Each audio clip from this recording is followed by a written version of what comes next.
अरे बच्चों नमस्कार, स्वागत है आपका स्टडी एंड नॉलेज चैनल में। इस वीडियो के अंदर हम क्लास 6 की सोशल साइंस की बुक सामाजिक एवं राजनीतिक जीवन फर्स्ट के अध्याय 8 ग्रामीण क्षेत्र में आजीविका पर चर्चा करने जा रहे हैं। ग्रामीण क्षेत्र में आजीविका का मतलब है गांव के अंदर जो लोग रहते हैं उनके पास रोजगार के क्या साधन हैं। आजीविका का मतलब होता है रोजगार, रोजगार के साधनों के ऊपर यहाँ पे चर्चा की गई है। चलिए स्टार्ट करें। तो सबसे पहले जीवन में विविधता। तो विविधता के ऊपर हम पूरा एक चैप्टर पढ़ चुके हैं पहले। पिछले पार्ट में हमने अपने जीवन में मौजूद अनेक तरह की विविधताओं पर नज़र डाली थी। हमने इस बात पर भी विचार किया था कि अलग अलग क्षेत्रों में रहने से वहाँ के लोगों के काम धंधे पर कैसे असर पड़ता है। तो देखिए, ये तो हम बहुत डिटेल में पहले ही समझ चुके हैं कि जो व्यक्ति जिस एरिया में रहता है उसका काम धंधा भी उसी के अनुसार होगा।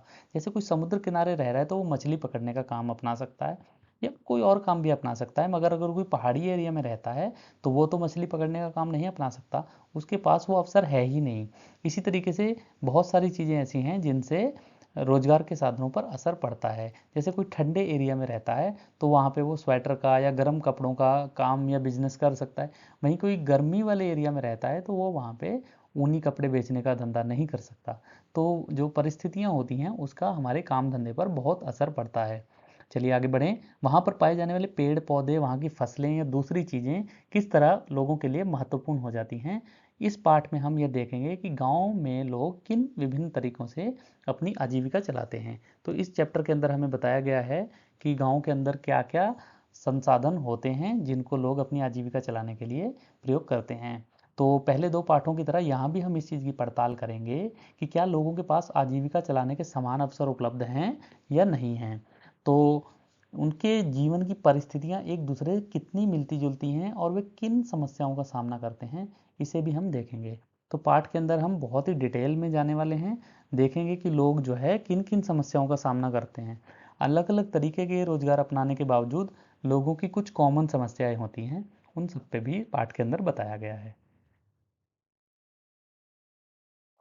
तो एक चित्र दिया गया है और लिखा है कि तस्वीर में लोग जो काम करते हुए दिखाई दे रहे हैं उस काम का वर्णन कीजिए और खेती से जुड़े कामों की एक अलग सूची बनाइए और जो एक सूची बनाइए जो काम खेती से नहीं जुड़े हुए हैं उनकी भी एक सूची बनाइए।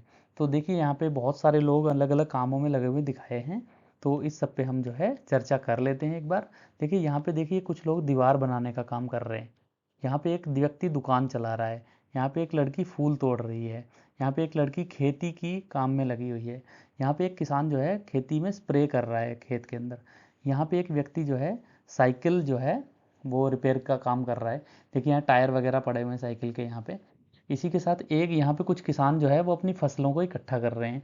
एक व्यक्ति यहाँ पे ठेली चला रहा है, देखिए ठेली लेके जा रहा है। और यहाँ पे कुछ लोग नाव में बैठकर जो है मछली पकड़ने का काम कर रहे हैं। तो ये सारे चित्र में दिए गए हैं। चलिए आगे लिस्ट देख लेते हैं।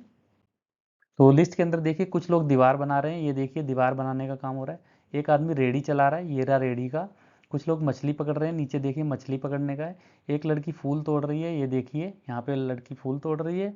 फल व सब्जियां तोड़ते किसान, ये वाला। एक व्यक्ति कीटनाशक स्प्रे कर रहा है, ये देखिए यहाँ पे नीचे। और एक व्यक्ति दुकानदार है, ऊपर देखिए दुकान है एक। और एक व्यक्ति साइकिल ठीक कर रहा है, तो यहाँ पे एक व्यक्ति साइकिल भी ठीक कर रहा है। तो ये सारी आप लिस्ट बना सकते हैं। इसी के साथ जो है खेती से जुड़े काम और खेती में जो काम नहीं जुड़े हुए हैं उनकी लिस्ट है। तो खेती से जुड़े हुए काम कौन कौन से? खेत में स्प्रे करता हुआ किसान, फल व सब्जियां तोड़ते किसान, ये तो खेती से जुड़े हुए हैं। इसी के साथ जो काम खेती से नहीं जुड़े, जैसे रेडी चलाना, मछली पकड़ना, दीवार बनाना, साइकिल रिपेयर करना, दुकानदारी, ये सारे काम जो है खेती से नहीं जुड़े हुए हैं। तो इसकी आप लिस्ट तैयार कर लीजिएगा। इसके साथ अपने ग्रामीण क्षेत्रों में लोगों को कई तरह के काम करते हुए देखा होगा। उनमें से कुछ का चित्र बनाकर उनके बारे में लिखिए। तो यदि आपने भी देखा है कि गांव के अंदर लोग क्या क्या काम करते हैं, आप उसका एक चित्र बनाइए और उसके बारे में लिखिए।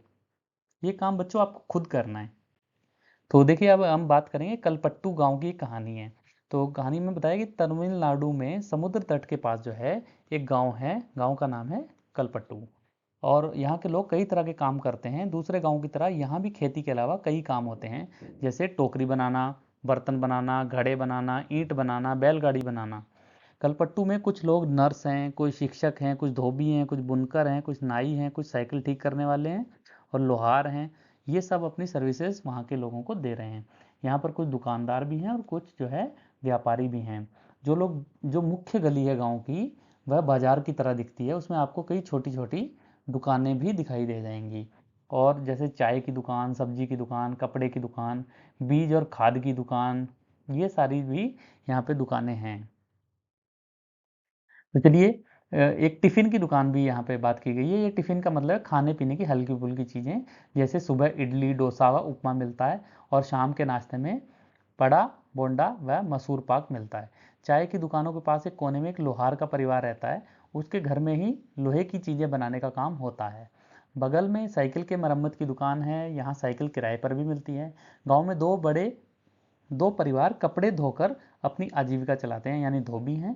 कुछ लोग पास के शहर में जाकर मकान बनाने और लारी चलाने का काम भी करते हैं। तो देखिए गाँव के अंदर अनेक तरीके के काम करने वाले लोग हैं, उन सब की यहाँ पे बात हो रही है। चलिए आगे बढ़ें। तो गांव जो है छोटी-छोटी पहाड़ियों से घिरा हुआ है। सिंचित जमीन पर मुख्य धान की फसल होती है। कौन सी फसल होती है? धान की फसल होती है। ज़्यादातर परिवार खेती के द्वारा अपनी आजीविका कमाते हैं। यहाँ आम और नारियल के काफ़ी बाग हैं। कपास, गन्ना और केला भी उगाया जाता है। आइए कुछ लोगों से मिले जो कलपट्टू के खेत में काम करते हैं और देखें कि हम उनकी आजीविका के बारे में क्या सीख सकते हैं। तो तुलसी तुलसी नाम की एक महिला की यहाँ पे स्टोरी है, जो कलपट्टू गांव की रहने वाली है। वो कहती है, हम सब रामलिंगम की जमीन पर काम करते हैं। उसके परिवार के पास कलपट्टू में 20 एकड़ धान के खेत हैं। शादी से पहले भी मैं मायके में धान के खेत में ही मजदूरी करती थी। यहाँ मैं सुबह 8:30 से शाम 4:30 तक काम करती हूँ। रामलिंगम की पत्नी करुथम्मा काम की निगरानी करती है। साल में कुछ ही मौके ऐसे होते हैं जब मुझे नियमित रूप से मजदूरी मिलती है। यह उन मौकों में से एक है। मैदान मैदान नहीं, सॉरी, यहाँ पे आएगा मैं धान रोप रही हूँ। जब धान की फसल थोड़ी बढ़ जाएगी तो रामलिंगम हमें निराई के लिए और बाद में कटाई के लिए बुलाएगा। निराई का मतलब होता है जब फसल थोड़ी सी हो जाएगी, थोड़ी बड़ी हो जाएगी, तो जो घास वगैरह बीच में उग गई है, खरपतवार उग जाएगी, उसको हटाने के काम को क्या बोलते हैं? निराई बोलते हैं। और उसके बाद कटाई, मतलब जब फसल तैयार हो जाएगी फिर उसको काट कर उसको भूसे से अलग कर देना। ये सब जो है कटाई के अंतर्गत आ जाता है। तो देखिए तुलसी कह रही है कि जब मैं मेरी उम्र जो है कम थी तो निराई कटाई का काम मैं आसानी से कर लेती थी, लेकिन अब जैसे जैसे मेरी उम्र बढ़ रही है मुझे झुककर काम करने और देर तक पानी में पैर डुबोए रखने से तकलीफ होती है। तो धान की जो फसल होती है उसके अंदर तो पानी के अंदर ही फसल लगाई जाती है, तो इसमें तुलसी कह रही मुझे तकलीफ होती है। रामलिंगम एक दिन का 40 रुपये मजदूरी देता है और मेरे गांव में मजदूरी के रेट से यह थोड़ा कम है, फिर भी मैं मजदूरी के लिए यहीं आती हूँ। रामलिंगम पर मुझे भरोसा है कि काम होने के बाद वह मुझे ही बुलाएगा। बाकी लोगों की तरह वह आस पड़ोस के गांव में सस्ते मजदूर ढूंढने नहीं जाता। तो ये कौन कह रहा है? ये तुलसी कह रही है। तुलसी कह रही है कि हालांकि रामलिंगम कम उसको मजदूरी दे रहा है, फिर भी वो उसी के पास काम करती है, क्योंकि उसे ये लगता है कि रामलिंगम कम से कम मुझे ही हर बार बुलाता है, वह दूसरे लोगों को मेरी जगह पे नहीं लगाता। तो इसी विश्वास में कि मुझे लगाए रखेगा, तुलसी उसके यहाँ काम कर रही है। तो फिर वो अपने पति के बारे में बता रही है कि तुलसी का जो पति है उसका नाम है रमन। वो भी एक मजदूर है। हमारे पास कोई ज़मीन नहीं है, तुलसी के पास ज़मीन नहीं है। साल के इन महीनों में वह खेतों में कीड़ों की दवाई छिड़कता है। जब खेतों में कोई काम नहीं मिलता तो उसे पास की खान से पत्थर या नदी से बालू ढोने का काम मिल जाता है। ये पत्थर और बालू पास के शहर में मकान बनाने के लिए ट्रकों से ले जाए जाते हैं। तो जो रमन है, जो तुलसी का पति रमन है, वो नॉर्मल दिनों में क्या करता है? कीड़े मारने की दवाई जो है खेतों के अंदर छिड़कता है। मगर जब ये वाला काम नहीं मिलता तब वो क्या करता है? वो पास के जो खान है उसमें पत्थर और नदी से बालू ढोने का काम करता है और लॉरी के द्वारा ये जो बालू है, पत्थर है, ये सब शहर ले जाया जाता है। तो खेत में काम करने के अलावा मैं घर का सारा काम करती हूँ। मैं घर में सबके लिए खाना बनाती हूँ, कपड़े धोती हूँ, सफाई करती हूँ, दूसरी औरतों के साथ जाकर जंगल से लकड़ी भी लाती हूँ। गांव से करीब 1 किलोमीटर दूर बोरवेल है, वहां से पानी लेकर आती हूँ। मेरा पति घर का सामान जैसे साग सब्जी खरीदने में मेरी मदद करता है। हमारी 2 बेटियां हमारे जीवन की खुशी हैं, दोनों ही स्कूल जाती हैं। पिछले साल एक बेटी बीमार पड़ गई थी। ये कौन कह रहा है? ये तुलसी अपनी स्टोरी बता रही है। कह रही है कि पिछले साल हमारी एक बेटी बीमार पड़ गई थी तो उसे शहर के अस्पताल ले जाना पड़ा।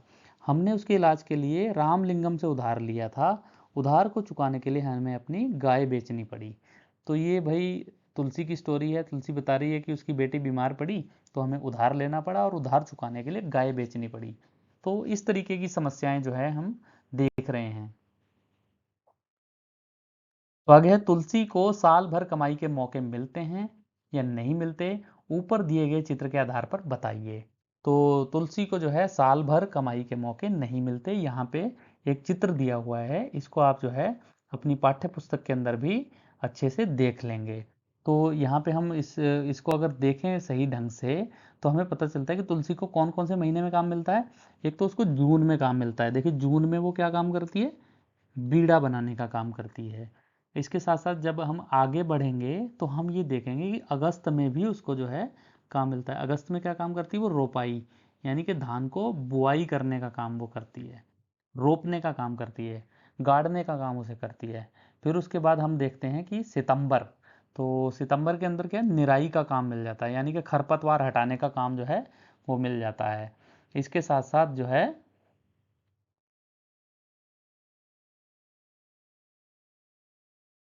नवंबर में उसको जो है कटाई का काम मिल जाता है। कटाई का यानी फसल पक गई है, फसल को काटने का वक्त जब हो गया तो कटाई का काम मिल जाता है।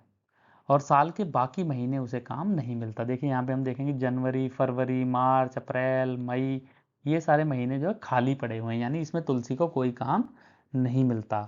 तो इस चित्र को आप और डिटेल में ध्यान से देख लीजिएगा। यदि आपको कुछ इसमें चेंज लगता है तो आप बताइएगा। तो जैसा कि आपने तुलसी की कहानी में पढ़ा, ग्रामीण इलाकों में गरीब परिवारों का बहुत सारा समय पानी और जलावन की लकड़ियां लाने और जानवर चराने में बीतता है। इन कामों से कोई पैसा नहीं मिलता, लेकिन गरीब परिवारों में ये काम बहुत महत्वपूर्ण हो जाते हैं। वे मजदूरी से थोड़ा सा पैसा कमाते हैं, उससे गुजारा नहीं होता। घर चलाने और जिंदगी बसर करने के लिए इन कामों को करना पड़ता है। हमारे देश में ग्रामीण परिवारों में से करीब 40% लोग खेतीहर मजदूर हैं। कुछ के पास जमीन के छोटे छोटे टुकड़े हैं, बाकी तुलसी की तरह भूमिहीन हैं। कई बार जब पूरे साल उन्हें काम नहीं मिलता तो मजबूरन काम की खोज में उन्हें दूर दराज के इलाकों में जाना पड़ता है। इस तरह का पलायन जो है कुछ विशेष मौसमों में होता है। तो जो इस तरीके का पलायन होता है उसको एक कहते हैं प्रछन्न बेरोजगारी, यानी लोग दूसरी जगहों पर काम ढूंढने के लिए उनको जाना पड़ता है। तो तुलसी के काम का विवरण दीजिए, रमन के काम से कैसे अलग है। तो तुलसी का काम क्या था, तुलसी को नियमित रूप से काम नहीं मिलता, वर्ष के कुछ महीने ही काम मिल पाता है। तुलसी धान की रोपाई का काम करती है, धान की फसल थोड़ी बढ़ जाने पर निराई का काम करती है और फसल के पक जाने पर कटाई का काम करती है। खेत में काम करने के अलावा वह घर का काम करती है, जंगल से लकड़ी भी लाती है और 1 किलोमीटर दूर से पानी भी लाती है। ये किसकी है, तुलसी की स्टोरी। अब है रमन का काम। तो रमन कौन है, तुलसी का हस्बैंड है। रमन एक मजदूर है, वह खेतों में दवाई छिड़कने का काम करता है। जब खेतों पर कोई काम नहीं रहता तो वो पास के खान से पत्थर नदी से बालू ढोने का काम करता है। तुलसी ने अपने काम के लिए बहुत कम पैसा तुलसी को अपने काम के लिए बहुत कम पैसा मिलता है। आपकी समझ में खेतों में काम करने वाले मजदूरों को कम पैसे पर काम क्यों करना पड़ता है। तो देखिए तुलसी क्या कह रही थी, तुलसी कह रही थी कि रामलिंगम जो है कम पैसे देता है, फिर भी वो उसी के पास आती है। क्यों आती है, क्योंकि वो ऐसा सोचती है कि कहीं रामलिंगम जो है दूसरे गांव से सस्ते मजदूर ले आएगा और फिर मुझे काम पे नहीं रखेगा। तो तुलसी के पास तो जमीन भी नहीं है, उसके पास रोजगार का एक ही साधन है कि वह रामलिंगम के खेतों में काम करे। अगर रामलिंगम किसी और को ले आया तो फिर तो तुलसी को बिल्कुल बेरोजगारी का सामना करना पड़ेगा। तो इसी बेरोजगारी का सामना करने के डर से वो क्या कर रही है, कम वेतन पर भी रामलिंगम के खेत में काम करती है। तो तुलसी के पास पूरे वर्ष काम नहीं होता और जब उसे काम की तलाश भी होती है इसलिए वह कम मजदूरी पर भी काम करने को तैयार हो जाती है। तुलसी की तरह अन्य खेतीहर मजदूरों की भी यही स्थिति है। आपके क्षेत्र में या पास के गांव में कौन कौन सी फसलें उगाई जाती हैं, यहाँ पर खेतीहर मजदूर किस तरह काम करते हैं। तो ये आप खुद इस को जो है आप करेंगे इस प्रश्न को, और आप बताएंगे कि आपके आसपास खेतीहर मजदूर जो हैं वो किस तरह से काम करते हैं और आपके गांव में कौन कौन सी फसलें उगाई जाती हैं। ये फसलें हो सकती हैं जैसे गेहूं हो सकता है, और क्या हो सकता है, चावल हो सकता है, और क्या हो सकता है, गन्ना हो सकता है, और क्या हो सकता है, मक्का हो सकता है। तो ये कुछ प्रमुख फसलें मैंने बताई हैं। इसके अलावा नारियल है और आम है, इस तरीके की फसलें भी जो है लोग अपने एरिया में उगाते हैं। तो इस तरीके की जो फसलें उगाई जाती हैं, क्या वहाँ पर खेती हर मजदूर भी काम करते हैं? यदि करते हैं तो किस तरीके से ले आए? तो आप देखेंगे कि आपके क्षेत्र में कौन कौन सी फसलें उगाती हैं और वहाँ पे खेतिहर मजदूर काम करते हैं या नहीं करते, इस सब को आप नोट करेंगे। तो अगर तुलसी के पास खेती की जमीन होती तो उसकी कमाई यानी आजीविका के तरीके कैसे अलग होते, चर्चा कीजिए। तो हमें कहानी से पता चलता है कि तुलसी के पास थोड़ी सी भी जमीन नहीं है, वो क्या करती है, रामलिंगम के खेत पर मजदूरी करती है। तो यदि तुलसी के पास भी खेती की जमीन होती तो वह दूसरे के खेत पर कम मजदूरी पर काम करने नहीं जाती, बल्कि अपने खेत में काम करती। वह फसल की बुआई, निराई तथा फसल कटाई के समय अपनी मदद के लिए अन्य मजदूरों को काम पर उपलब्ध कराती। तुलसी के पति को भी दूसरों के खेतों पर मजदूरी नहीं करनी पड़ती। तो ये तुलसी के बारे में है कि अगर उसके पास अपनी जमीन होती तो उसकी जिंदगी थोड़ी सी अलग होती। तो अब हम बात करते हैं शेखर नाम के किसान के बारे में। तो शेखर क्या है? शेखर, हमें यह धान अपने घर लेकर जाना है। शेखर कह रहा है, मेरे परिवार ने अभी अभी फसलों की कटाई पूरी की है, हमारे पास 2 एकड़ जमीन है, हम अपने खेत का सारा काम खुद ही कर लेते हैं। मैं कई बार कटाई के समय दूसरे छोटे किसानों की मदद ले लेता हूँ और बदले में उनके खेतों में कटाई करवा देता हूँ। व्यापारी मुझे उधार पर बीज और खाद देता है, इसे चुकाने के लिए मुझे थोड़े कम दामों पर उसे धान बेचना पड़ता है। अगर बाजार में बेचूं तो ज़्यादा पैसे मिल जाएंगे, लेकिन मुझे उधार भी तो चुकाना है। व्यापारी ने किसानों को याद दिलाने के लिए अपना एजेंट भेजा है कि जिन किसानों ने उधार लिया है वह उसी को अपना धान बेचेंगे। मुझे अपने खेत से 60 बोरी धान मिला है, इनमें से कुछ से मैं अपना उधार चुका दूंगा और बाकी घर में लग जाएगा। तो ये कौन कह रहा है? शेखर बत कह रहा है। तो लेकिन मेरे हिस्से में जो आता है वह सिर्फ 8 महीने तक ही चल पाता है, इसलिए मुझे और पैसा कमाने की जरूरत पड़ती है। इसके लिए मैं रामलिंगम की चावल की मिल में काम करता हूँ। वहाँ मैं पड़ोसी गांव के किसानों से धान इकट्ठा करने में उनकी मदद करता हूँ। हमारे पास एक संकर गाय भी है जिसका दूध हम यहीं की सहकारी समिति में बेच देते हैं। इससे रोज के खर्चे के लिए थोड़ा और पैसा मिल जाता है। तो कर्ज लेने पर, जैसा कि आपने ऊपर पढ़ा, कई बार शेखर जैसे किसान किसी जरूरी चीज को खरीदने के लिए पैसा उधार लेते हैं या कर्ज लेते हैं। अक्सर ये पैसा बीज, खाद, कीटनाशक खरीदने के लिए साहूकार से कर्ज के रूप में लिया जाता है। अगर बीज जो है अच्छी किस्म के नहीं होते या फसल को कीड़ा लग जाता है या बारिश पूरी नहीं होती या ज़्यादा बारिश हो जाए तो भी किसान की फसल बर्बाद हो जाती है और किसान अपना उधार नहीं चुका पाते। कई बार परिवार चलाने के लिए उन्हें और पैसा कर्ज के तौर पर लेना पड़ता है। जल्दी ही कर्ज इतना बढ़ जाता है कि किसान कितना भी दम लगा ले वह उसे चुका नहीं पाता। इस परिस्थिति इस स्थिति में कहते हैं कि किसान कर्ज के तले दब गया। पिछले कुछ सालों में यह किसानों की विविधता का मुख्य कारण बन गया है। कई क्षेत्रों में किसानों ने कर्ज के बोझ से दबकर आत्महत्या तक कर ली है। तो किसान को कर्ज तले दबा कब मानते हैं? जब उसने इतना कर्ज हो गया उस पर कि वो चुका ना पा रहा हो। आगे बढ़ें। शेखर का परिवार क्या काम करता है? आपके विचार से शेखर दूसरे मजदूरों को अपने खेत पर काम करने के लिए क्यों नहीं लगाता? तो शेखर के पास 2 एकड़ जमीन है, वह अपने खेतों का काम खुद ही कर लेता है, अपने परिवार के साथ मिलकर कर लेता है। कई बार कटाई के समय दूसरे छोटे किसानों की मदद लेता है, वह भी बदले में उनके खेतों में कटाई का करके काम करवा देता है। इसलिए शेखर अपने खेतों पर काम करने के लिए मजदूर नहीं लगाता। तो आपने देखा शेखर क्या करता है, दूसरे किसानों की हेल्प ले लेता है और खुद भी उनकी हेल्प करने जाता है। तो इस तरीके से सभी एक दूसरे की सहायता कर देते हैं और मजदूर नहीं लगाते। तो शेखर शहर के बाजार में अपना धान क्यों नहीं बेच पाता? भाई शेखर बीज और खाद जो है व्यापारी से उधार लेता है।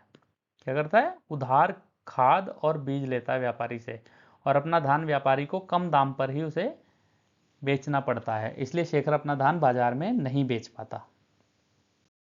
शेखर की एक बहन भी है, मीना। मीना ने भी व्यापारी से उधार लिया था, परंतु वह अपना धान उसको नहीं बेचना चाहती। उसने व्यापारी के एजेंट से कहा कि वह अपना उधार चुका देगी। मीना और व्यापारी एजेंट के बीच में इस बात को लेके क्या बातचीत हुई होगी, दोनों के तर्कों को लिखिए। तो एजेंट ने मीना से कहा होगा कि वह अपना धान व्यापारी को ही बेचे, परंतु मीना ने कहा होगा कि बाजार में ज़्यादा दाम मिल रहा है, इसलिए मैं अपना धान बाजार में बेचूंगी। एजेंट ने कहा होगा कि तुम अपना धान बाजार में नहीं बेच सकती क्योंकि तुमने फसल बोने के लिए हमसे उधार लिया था। धान भी हमें ही बेचना पड़ेगा। मीना ने कहा होगा कि मुझे बाजार में अधिक मूल्य मिल रहा है, इसलिए मैं अपना धान तुम्हें नहीं बेचूंगी। तुम अगर मुझे वही रेट दे दो जो बाजार में मिल रहा है तो मैं तुम्हें धान भेज दूंगी। एजेंट ने कहा होगा कि जब पैसों की जरूरत थी तो हमसे उधार मांगते थे, इसलिए धान हमें ही बेचो। मीना कहेगी कि मैं बाजार में धान लेकर तुम्हारे पैसे चुका दूंगी। तो एजेंट ने कहा होगा कि तुम ऐसा नहीं कर सकती, अगर तुमने ऐसा किया तो आगे से कभी उधार नहीं मिलेगा। मीना सोच में पड़ जाती है। या तो मीना सोच में पड़ जाएगी या फिर जो उसने सोचा था कि बाजार में बेच देगी अपना धान, वो दोनों में से कोई भी काम कर सकती है। इसके अलावा आप लोग अपनी इमेजिनेशन से यदि इसमें कुछ जोड़ना या कम करना चाहते हो तो वो भी आप कर सकते हो, क्योंकि ये आपको टोटली सोच के लिखना है कि ये तीनों कैरेक्टर आपस में किस तरीके से जुड़े हुए हैं या बात करते हैं। चलिए आगे बढ़ें। तो शेखर और तुलसी के जीवन में क्या समानताएं हैं और क्या अंतर है, आपके उत्तर के निम्नलिखित आधार हो सकते हैं। जैसे उनके पास कितनी जमीन है, उनको उधार क्यों लेना पड़ता है, उनकी कमाई के साधन क्या हैं और उन्हें दूसरों की जमीन पर काम करने की क्या ज़रूरत है। तो पहले जमीन के ऊपर बात करते हैं। तो शेखर के पास अपनी जमीन है और वह अपने खेतों पर काम करता है, जबकि तुलसी के पास अपनी जमीन नहीं है, इसलिए वह रामलिंगम के खेतों में काम करती है। दूसरा है उधार। शेखर को खाद व बीज के लिए व्यापारी से उधार लेना पड़ता है और उधार चुकाने के लिए कम कीमत पर व्यापारी को धान बेचना पड़ता है। जबकि तुलसी को बेटी की बीमारी के लिए रामलिंगम से उधार लेना पड़ा था, जिसको चुकाने के लिए उसे अपनी गाय बेचनी पड़ी थी। ये हमने स्टोरी में देखा था, तुलसी वाली स्टोरी में। तो कमाई के साधन क्या हैं दोनों के। तो शेखर की कमाई का साधन है उसकी खेती से पैदा होने वाला धान, जबकि उसकी गाय का दूध, और खाली समय में रामलिंगम की चावल की मिल में भी वो काम करता है।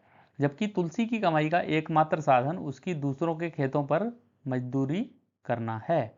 तो दूसरों की जमीन पर काम करने की जरूरत। शेखर फसल कटाई के समय दूसरे छोटे किसानों की मदद लेता है और बदले में वह उनके खेतों में कटाई करवा देता है, जबकि तुलसी मजदूरी करने के लिए दूसरों के खेतों पर काम करती है। तो ये सारा हम जो है कॉमन चीज़ों पे दोनों के जीवन में क्या क्या अंतर है इस पर हम चर्चा कर लिए।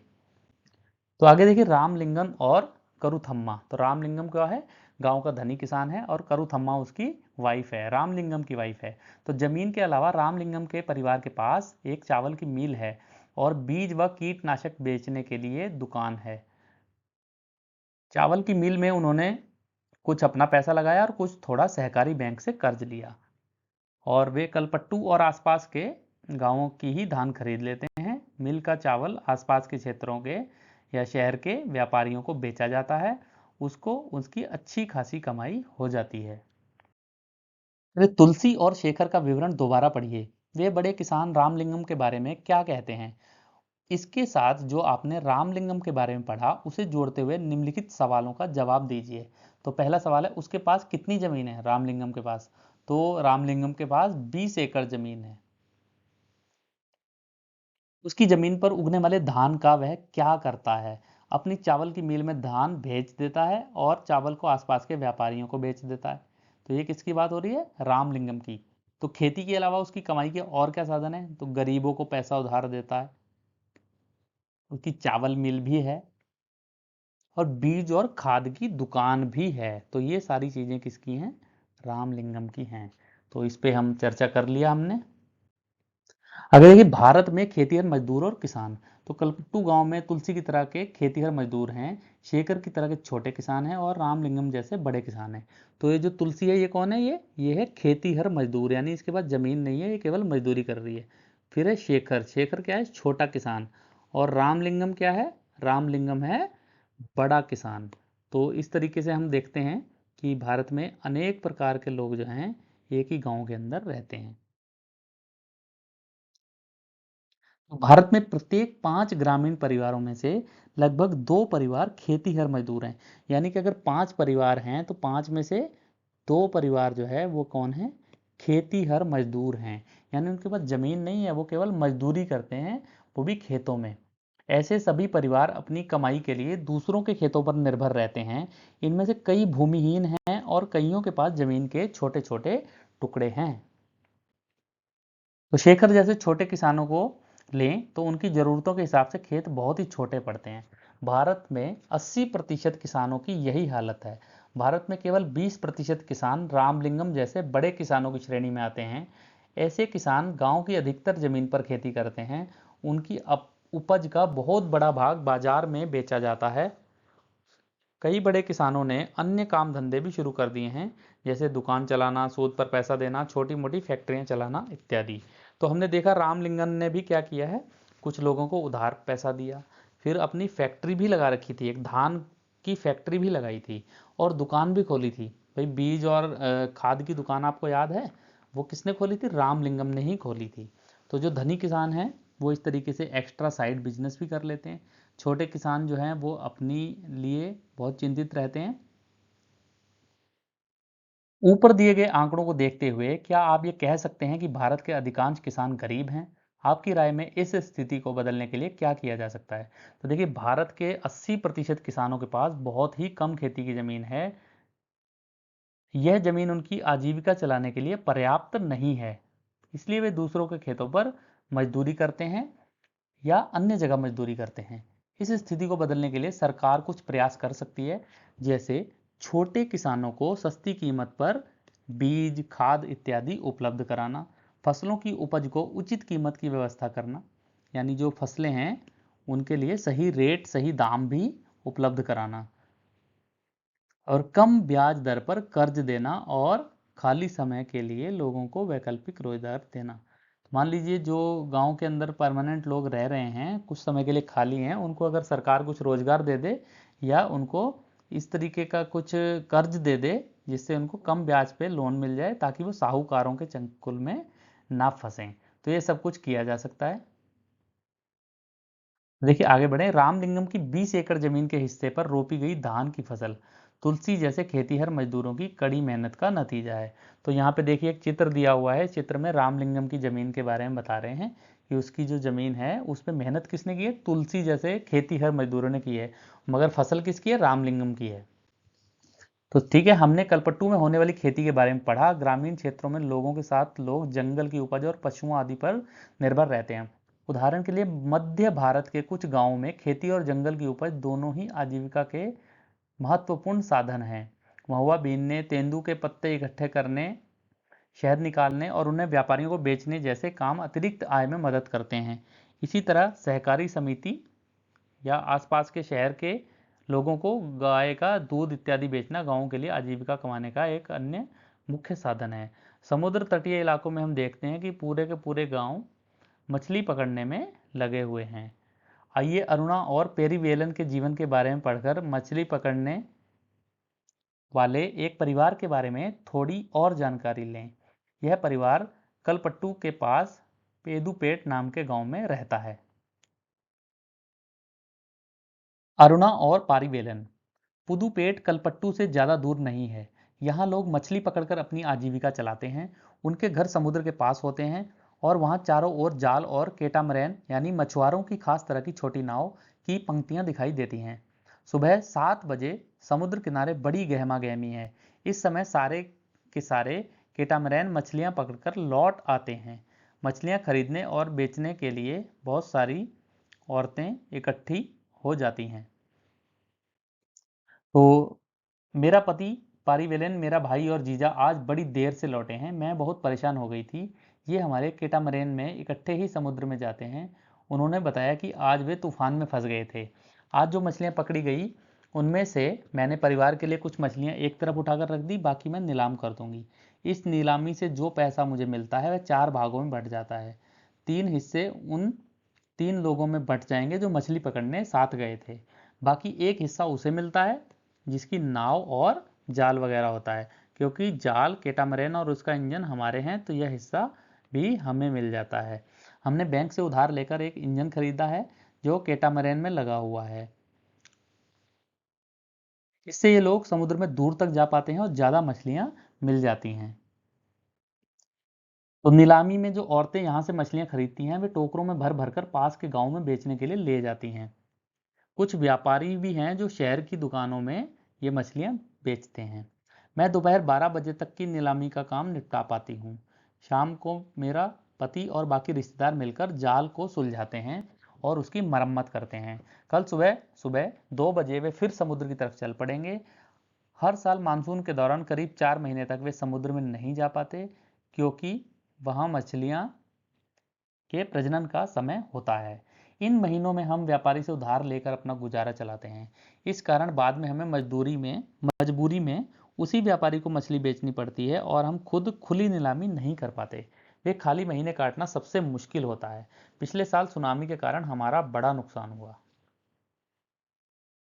शेखर और अरुणा दोनों के ही परिवारों को उधार क्यों लेना पड़ता है? आपको उसमें क्या समानताएं और क्या अंतर दिखते हैं? तो शेखर और अरुणा दोनों के ही परिवारों को उधार लेना पड़ता है, क्योंकि शेखर के पास बहुत कम जमीन है, 2 एकड़ जमीन है, जिसमें उसे 60 बोरी धान मिलता है। इन 60 बोरी में से कुछ तो वह अपना उधार चुकाता है, बाकी जो धान बचता है वह 8 महीने तक ही चल पाता है। इसलिए अगली फसल के बाद बीज के लिए उधार लेना पड़ता है। फिर अरुणा का परिवार समुद्र से मछली पकड़कर अपनी जीविका चलाता है, परंतु मानसून के दौरान करीब 4 महीने तक वे समुद्र में मछली पकड़ने नहीं जा पाते। इसलिए इन महीनों में व्यापारी से उधार लेकर अपना काम चलाते हैं। तो समानता क्या है दोनों के बीच? दोनों ही परिवार परिश्रम करते हैं, दोनों ही व्यापारियों से उधार लेकर अपनी आवश्यकताएं पूरी करते हैं और बदले में धान व मछली व्यापारी को सस्ती कीमत पर बेचते हैं। अंतर क्या है दोनों के बीच? तो शेखर छोटा किसान है, जबकि अरुणा का परिवार एक मछुआरा परिवार है। अरुणा के परिवार के पास मछली पकड़ने के अलावा कोई और काम नहीं है, जबकि शेखर खाली समय में चावल की मिल में भी काम करता है और अपनी गाय का दूध बेचकर भी कुछ आय प्राप्त करता है। तो इस तरीके से हम देखते हैं कि शेखर और अरुणा के बीच कुछ समानताएं हैं और कुछ जो है अंतर है। क्या आपने सुनामी के बारे में सुना है? यह क्या होता है? इससे अरुणा जैसे परिवारों को क्या नुकसान हुआ होगा? तो सुनामी क्या है? समुद्र में आने वाला एक तूफान होता है, जिसमें बहुत ही विनाशकारी और ऊंची लहरें होती हैं, जो बहुत ही तेजी से समुद्र में चलती हैं। तो सुनामी के कारण अरुणा जैसे मछुआरों को जान माल का काफी नुकसान हुआ होगा। उनके घर टूट गए होंगे, उनकी नाव भी टूट गई होगी, कुछ सदस्यों को भी उन्हें खोना पड़ा होगा। तो ग्रामीण क्षेत्रों में आजीविका के साधन, तो देखते हैं गांव गांव के अंदर जो है आजीविका के क्या क्या साधन होते हैं। तो ग्रामीण क्षेत्रों में लोग अपनी आय विभिन्न तरीकों से कमाते हैं। कुछ खेतीबाड़ी का काम करते हैं, कुछ अन्य काम करके भी अपनी आजीविका चलाते हैं। खेती में कई तरह के काम शामिल हैं, जैसे खेत तैयार करना, रोपाई करना, बुआई करना, निराई करना, कटाई करना। फसल अच्छी हो तो इसके लिए हम प्रकृति पर निर्भर हैं। इस तरह जीवन ऋतुओं के इर्द गिर्द चलता है। बुआई और कटाई के समय लोग काफी व्यस्त और दूसरे समय काम का बोझ कम रहता है। देश के अलग अलग क्षेत्रों में ग्रामीण लोग अलग अलग तरह की फसलें उगाते हैं, फिर भी हम उनके जीवन की परिस्थितियों में और उनकी समस्याओं में काफ़ी समानताएं देखते हैं। तो देखिए, हम कई तरीके के लोगों को देखेंगे ग्रामीण जीवन में, जो अलग अलग काम कर रहे हैं, अलग अलग फसलें उगा रहे हैं, लेकिन फिर भी उनकी समस्याएं और परिस्थितियां जो हैं लगभग समान हैं। चलिए देखते हैं कैसे। तो लोग कैसे ज़िंदगी बसर करते हैं, कितना पैसा कमा पाते हैं, यह इस बात पर निर्भर करता है कि वे जिस ज़मीन को जोतते हैं वह कैसी है। कई लोग इस ज़मीन पर मजदूरों के रूप में निर्भर हैं। ज़्यादातर किसान अपनी ज़रूरतों को पूरा करने और बाजार में बेचने के लिए ही फसलें उगाते हैं। कुछ किसानों को अपनी ज़रूरत अपनी फसल उन व्यापारियों को बेचनी पड़ती है जिनसे वे पैसा उधार लेते हैं। गुजर बसर के लिए कई परिवारों को काम की खातिर उधार लेना पड़ता है, या फिर तब लेना पड़ता है जब उनके पास कोई काम नहीं रहता। ग्रामीण क्षेत्रों में कुछ परिवार ऐसे हैं जो बड़ी बड़ी जमीनों, व्यापार और अन्य काम धंधों पर फल फूल रहे हैं। फिर भी ज़्यादातर छोटे किसान, खेतीहर मजदूर, मछली पकड़ने वाले परिवार और गाँव में हस्तशिल्प का काम करने वाले लोग, ये ऐसे लोग हैं जिन्हें पूरा साल जो है रोजगार नहीं मिलता। यानी थोड़े समय के लिए इनको रोजगार मिलता है, पर साल भर इनको रोजगार नहीं मिल पाता। तो आपने संभव था इस बात पर ध्यान दिया होगा कि कल पट्टू गांव के लोग खेती के अलावा कोई भी और भी कई काम करते हैं। उनमें से 5 कामों की सूची बनाई है। तो क्या क्या काम करते हैं? टोकरी बनाते हैं, बर्तन, घड़े, ईंट, बैलगाड़ी इत्यादि बनाते हैं। फिर है नर्स, लोहार, शिक्षक, धोबी, बुनकर, नाई, साइकिल ठीक करने वाले लोग हैं। फिर और क्या है? सब्जी, कपड़े, खाद और बीज की दुकानें हैं। कुछ लोग शहर में जाकर मकान बनाना और लॉरी चलाने का काम करते हैं। और कुछ लोग खान से पत्थर व नदी से बालू ढोने का काम करते हैं। तो एक कलपट्टू में विभिन्न तरह के लोग खेती पर निर्भर हैं, उनकी एक सूची बनाइए। उनमें से सबसे गरीब कौन है? तो देखिए, सबसे बड़ा किसान कौन है? रामलिंगम है। वो ये बड़ा किसान है, अपने खेतों पर स्वयं काम नहीं करता बल्कि खेतीहर मजदूरों से काम करवाता है। दूसरे नंबर पे आ गया शेखर। शेखर क्या है, छोटा किसान है और अपने खेतों पर खुद काम करता है। कटाई के समय छोटे किसान आपस में एक दूसरे के खेतों पर काम कर लेते हैं। तो ये दूसरे टाइप का किसान आ गया।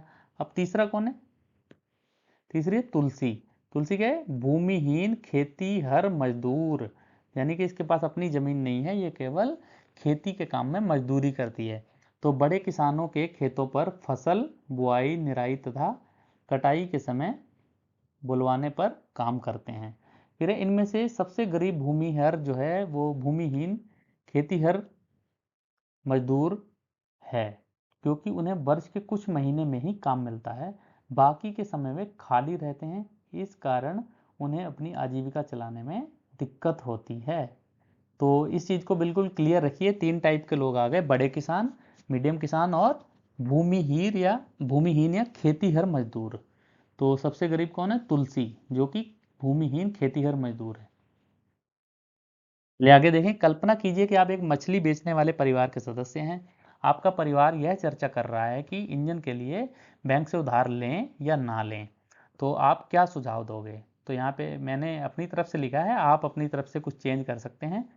मैं मछली बेचने वाले परिवार का सदस्य हूँ, तो मैं सलाह दूंगा कि हमें बैंक से उधार लेना चाहिए, क्योंकि जब हमारे पास इंजन वाली नाव होगी तो हम समुद्र में दूर तक जा सकेंगे और ज़्यादा मछली पकड़ सकेंगे, जिससे हमारी आमदनी बढ़ेगी और हमें मानसून के मौसम में 4 महीने व्यापारी से उधार लेकर अपनी आजीविका नहीं चलानी पड़ेगी। बैंक के कर्ज पर ब्याज की दरें व्यापारी के मुकाबले कम होती हैं, जिससे चुकाने में हमें दिक्कत भी नहीं होगी और हम अपनी मछली ऊंची कीमत पर बेच सकेंगे। तो तुलसी जैसे गरीब ग्रामीण मजदूरों के पास अक्सर अच्छी शिक्षा, स्वास्थ्य की सुविधाएं और साधनों का अभाव होता है। अपने इस किताब की पहली इकाई में असमानता के बारे में पढ़ा था। तुलसी और रामलिंगम के बीच का अंतर एक तरह की असमानता ही है। क्या यह एक उचित स्थिति है? आपके विचार से इसके लिए क्या क्या किया जा सकता है, कक्षा में चर्चा कीजिए। तो यहाँ पे क्या है, ये एक उचित स्थिति नहीं है, जो असमानता है ये उचित स्थिति नहीं है। इस स्थिति को सुधारने के लिए निम्नलिखित प्रयास किए जा सकते हैं। गरीब और भूमिहीन जो किसान हैं, जिनके पास वर्ष में कुछ महीने काम नहीं होता, सरकार उनके गांव के आसपास हो रही वैकल्पिक रोजगार उपलब्ध कराने की व्यवस्था कर सकती है। यानी कुछ जो ऐसे लोग हैं, छोटे किसान हैं या भूमिहीन किसान हैं या मजदूर हैं, उनको क्या कर सकती है, वैकल्पिक रोजगार दिया जा सकता है उनके गांव के आसपास ही। फिर है, इस तरह के लोगों को सरकार आर्थिक सहायता देकर स्वरोजगार के लिए भी प्रोत्साहित कर सकती है। तीसरा है, सरकार सस्ती दर पर बैंकों से ऋण उपलब्ध कराकर स्वरोजगार के लिए प्रोत्साहित कर सकती है। फिर है, सरकार लोगों को रोजगार प्रदान करने के लिए कुटीर उद्योग स्थापित कर सकती है। तो ये सारी चीज़ें ऐसी हैं जो सरकार के द्वारा प्रयास करने पर किया जा सकता है, जिससे छोटे किसान और भूमिहीन जो मजदूर हैं उनका कोई नुकसान ना हो पाए। आपके अनुसार सरकार शेखर जैसे किसानों को कर्ज से मुक्ति दिलाने में कैसे मदद कर सकती है, चर्चा कीजिए।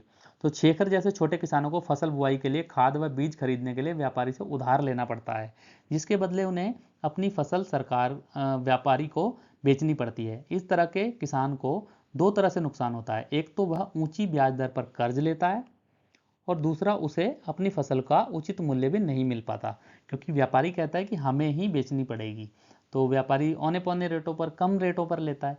इसी कारण किसान अधिक परिश्रम करने के बाद भी अपनी आजीविका अच्छे प्रकार से नहीं चला पाता है, व्यापारी के जाल में फंसता चला जाता है। यदि सरकार छोटे किसानों को बुआई के समय सस्ती दरों पर बीज उपलब्ध करा दे, किसानों को व्यापारी से ऊंची ब्याज दर पर उधार नहीं लेना पड़ेगा और ना ही कम कीमत पर व्यापारी को अपनी फसल बेचनी पड़ेगी। किसान आसानी से अपनी आजीविका चला सकेगा।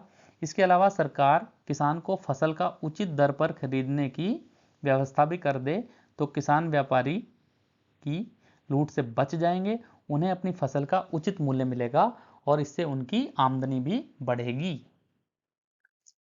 आगे देखिए, नीचे दी हुई तालिका को भरते हुए शेखर और रामलिंगम की स्थिति की तुलना कीजिए। तो यहाँ पे क्या है, शेखर और रामलिंगम की तुलना की गई है कुछ पॉइंट्स पे। तो खेती की हुई जमीन। सबसे पहला पॉइंट है खेती की जमीन। तो शेखर के पास कितनी जमीन है? 2 एकड़। रामलिंगम के पास कितनी है? 20 एकड़। फिर है मजदूरों की जरूरत। तो शेखर को मजदूरों की जरूरत नहीं पड़ती, वो खुद काम कर लेता है। रामलिंगम को मजदूरों की जरूरत पड़ती है। फिर है उधार की जरूरत। तो आपको पता है शेखर को उधार की जरूरत पड़ती है?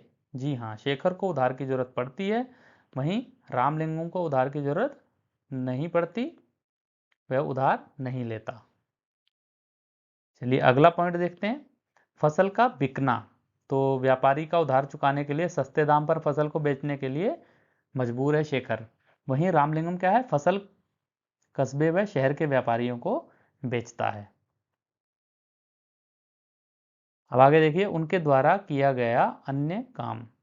तो चावल मिल में काम करता है और गाय का दूध बेचता है। कौन? शेखर। और रामलिंगम चावल मिल तथा खाद व बीज की दुकान का मालिक है। तो एक मालिक है, एक वहां पे मजदूरी कर रहा है। भाई बहुत अंतर है। तो यहाँ पे आपको एक चित्र दिखाई दे रहा है, ये क्या है? नागालैंड के सीढ़ी नुमा खेत का चित्र है। ये देखिए, ये चित्र है। अब इसके बारे में कुछ आइए बात करते हैं। नागालैंड की सीढ़ी नुमा खेती। यह एक गांव है जिसका नाम चिमाजी है। यह नागालैंड के फेक जिले में है। इस गांव में रहने वाले लोग चखेसंग समुदाय के हैं। वे सीढ़ी नुमा खेती करते हैं। इसका मतलब है कि पहाड़ी की ढलाऊ जमीन को छोटे छोटे सपाट टुकड़ों में बांटा जाता है और उस जमीन को सीढ़ियों के रूप में बदल दिया जाता है। प्रत्येक सपाट टुकड़े के किनारे को ऊपर उठा देते हैं जिससे पानी भरा रह जाए।